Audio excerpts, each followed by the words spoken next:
क्या आप जानते हैं कि अखंड भारत निर्माण करने वाला औरंगजेब एक मुसलमान था? मालवा में पैदा होने वाले औरंगजेब को भारतीय इतिहास का सबसे शक्तिशाली मुसलमान माना जाता है। औरंगजेब की हुकूमत में भारत की सरहदें चीन से लेकर अफगानिस्तान तक फैल गई थी। उसके शासनकाल में भारत साइंस और टेक्नोलॉजी के मामले में दुनिया का नंबर 1 देश बन गया था।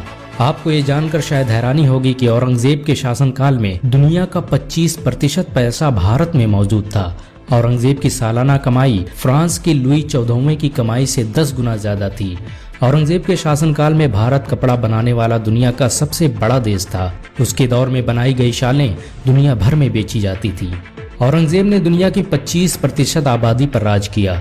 दुनिया की सभी आर्थिक नीतियां औरंगजेब के इशारे पर काम करती थी। औरंगजेब के शासन में डॉलर की कोई हैसियत नहीं थी और भारत का 1 रुपया अंग्रेजों के कई 100 पाउंड के बराबर था। औरंगजेब भारतीय इतिहास का पहला शासक था जिसने जुआ और शराब जैसे विभिन्न नशीले पदार्थों पर पूरी तरह से प्रतिबंध लगा दिया। उसने इसे रोकने के लिए एक स्पेशल टास्क फोर्स बनाई थी जो शहर के लोगों पर नजर रखती थी। औरंगजेब पहला मुगल बादशाह था जिसने इंसानों को सजदा करने और सती प्रथा जैसी कुरीतियों पर पूरी तरह से पाबंदी लगा दी। औरंगजेब के शासनकाल में भारत टेक्नोलॉजी के मामले में पहले स्थान पर था। उसने ऐसी रॉकेटों और तोपों का निर्माण किया जिनका मुकाबला करना नामुमकिन था। युद्ध में सबसे पहले रॉकेट टेक्नोलॉजी का इस्तेमाल औरंगजेब ने ही किया था। उसके पास अजदहा पैकर नाम से मशहूर ऐसी तोपें थीं जिनसे 35 किलोमीटर वजनी रॉकेट फेंके जा सकते थे। औरंगजेब को आमतौर पर हिंदू विरोधी माना जाता है, लेकिन आपको ये जानकर शायद हैरानी हो कि उसके दरबार में काम करने वाले 40% से भी अधिक मनसबदार हिंदू थे। उसने अपने दौर के मशहूर हिंदू कवियों को अपने दरबार में जगह दी और पंडितों के लिए पेंशन की सुविधा शुरू की। हिंदुओं के प्रसिद्ध कैलाश पर्वत और मानसरोवर को औरंगजेब ने ही अखंड भारत का हिस्सा बनाया था। प्रसिद्ध मराठा शासक शिवाजी औरंगजेब के दरबार में काम करते थे। औरंगजेब के शासनकाल में गरीबी का नामो निशान नहीं था। उसने गरीबों के लिए भत्ते का इंतजाम किया और अंतर्राष्ट्रीय व्यापार की शुरुआत की। औरंगजेब के हुकूमत में अंग्रेज भारत आने में कभी कामयाब नहीं हो सके। औरंगजेब पहला मुगल शासक था जिसे पूरी कुरान मुंह ज़बानी याद थी।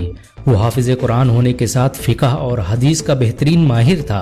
औरंगजेब के शासनकाल में धर्मशास्त्र और नीति शास्त्र पर दुनिया की सबसे बड़ी किताब लिखी गई।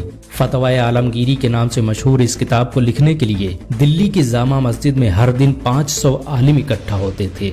औरंगजेब ने सरकारी खजाने का 1 भी रुपया अपने ऊपर खर्च नहीं किया। दुनिया के सबसे शक्तिशाली शासक होने के बावजूद भी उन्होंने सरकारी पैसे से कोई इमारत नहीं बनवाई। औरंगजेब ने एक मस्जिद का निर्माण करवाया जिसमें लगने वाला पैसा उन्होंने खुद टोपी सिलकर कमाया था। औरंगजेब भारतीय इतिहास का सबसे न्यायप्रिय बादशाह माना जाता है। उसके किए गए फैसलों की आज भी मिसालें दी जाती हैं। औरंगजेब ने भारत के लिए बहुत सी कुर्बानियां दी। वो अक्सर कहा करते थे कि जब तक इस देश में औरंगजेब जैसा मुसलमान जिंदा है तब तक इस देश की तरफ कोई आंख उठाकर नहीं देख सकता। औरंगजेब के बारे में मशहूर था कि भारत पर बुरी नज़र डालने वाले को खुदा माफ कर सकता है, औरंगजेब नहीं। अगर एक मुसलमान होने के नाते आपको गर्व महसूस हुआ हो तो इस वीडियो को लाइक और शेयर ज़रूर करें। ऐसी और वीडियो को देखने के लिए हमारे चैनल को सब्सक्राइब करें, घंटा ज़रूर दबाएं। अगर आप यह वीडियो फेसबुक पर देख रहे हैं तो हमारे पेज इंडियन मुस्लिम्स को ज़रूर लाइक करें।